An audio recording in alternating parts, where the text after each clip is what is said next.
কিয়ামতের ওই কঠিন ময়দানে 7 শ্রেণীর ব্যক্তিকে রব্বুল আলামিন তার আরশের নিচে ছায়া দিবেন।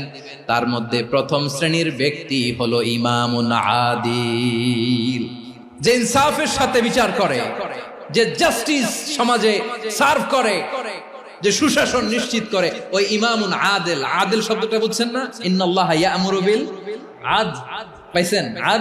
আদিল। 7 শ্রেণীর ব্যক্তিকে আল্লাহ তাআলা সুশীতল আরশের নিচে ছায়া দিবেন, যেদিন তার দেয়া ছায়া ছাড়া কোনো ছায়া থাকবে না। এর প্রথম হচ্ছে ইমামুন আদিল, ন্যায়পরায়ণ শাসক। চিল্লায় বলেন সুবহানাল্লাহ।